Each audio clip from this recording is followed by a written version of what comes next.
Drama. Buddha, drama. Ano kami ni PJ, yung Buddha with Espadang Patpat, with Dolphy, so and Bando. Marami akong ginawa. Oo. Pero yung sa The Punks, parang yun yung naging naging ng mga kabataan eh. Ano ba Parang yan? sinusundan kayo, yung fashion ninyo. Pero hindi ako yun. Parang hindi not for me. Hindi Talaga? hindi ako mukhang pangkista. I don't know bakit ko tinanggap yung role na yun. Pero siguro nakiuso lang ako.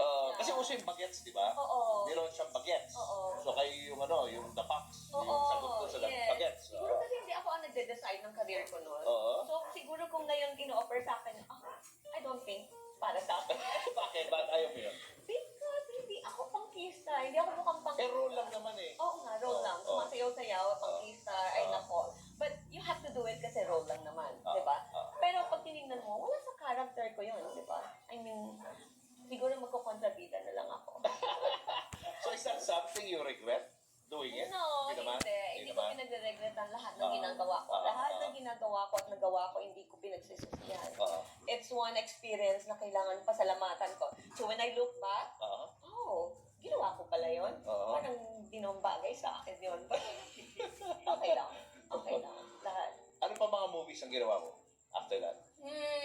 Nako, marami. Marami akong ginawa with Tito Vic and Joey, with Dolphy, na Espadang Patpat, yung Buddha. Nag-hit talaga sa takilya yun. Buddha. Talagang, Tito Vic and Joey, Tito Panchito, ako at si PJ, ang main character doon. Oh, okay. So talagang pinagsakaguluhan talaga kami. It was fun. Masayang katrabaho ang Tito Vic and Joey. Yeah. Mababait sila. Gano'n karami yung movies na nagawa mo? Marami eh. Hindi ko na nga mabilang eh. Actually, marami talaga. Iba-ibang role. Sa Ngalan ng Anak, Ibong Pipit, Buddha, Espadang Patpat. Ano pa ba yung mga nare-remember ko? I remember ko with Anthony Alonso. And Action.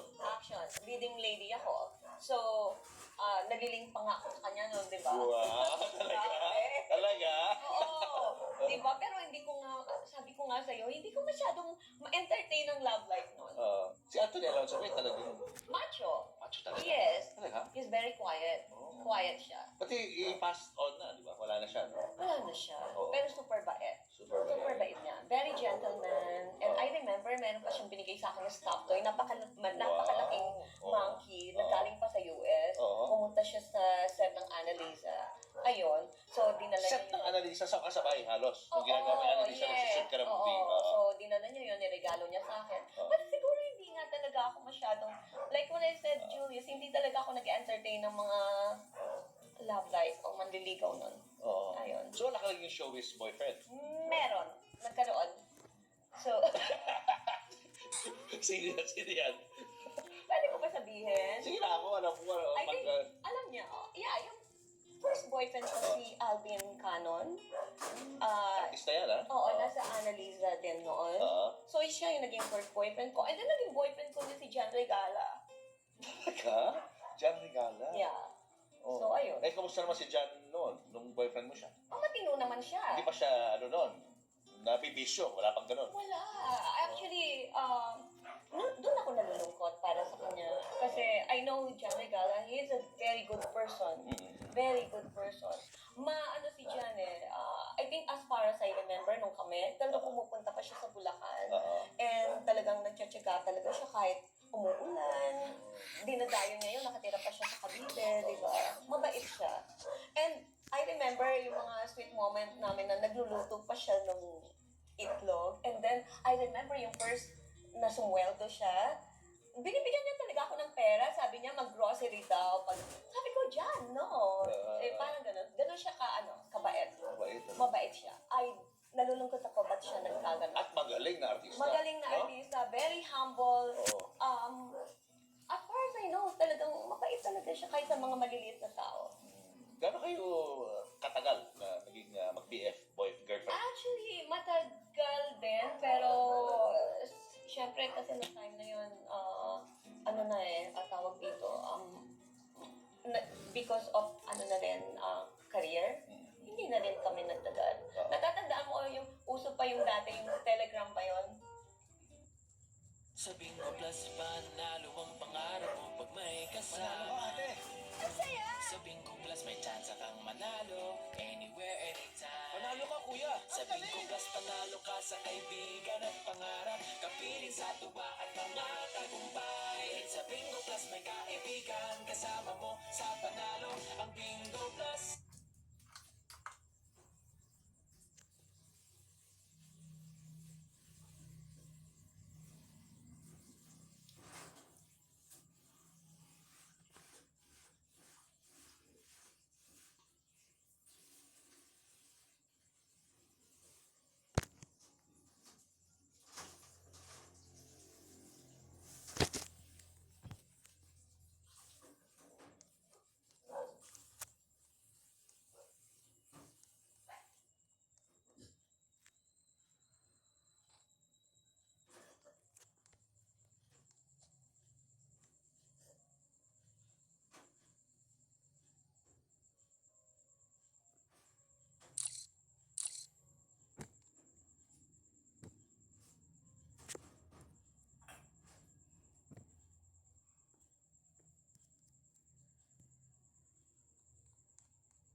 Ang batang to.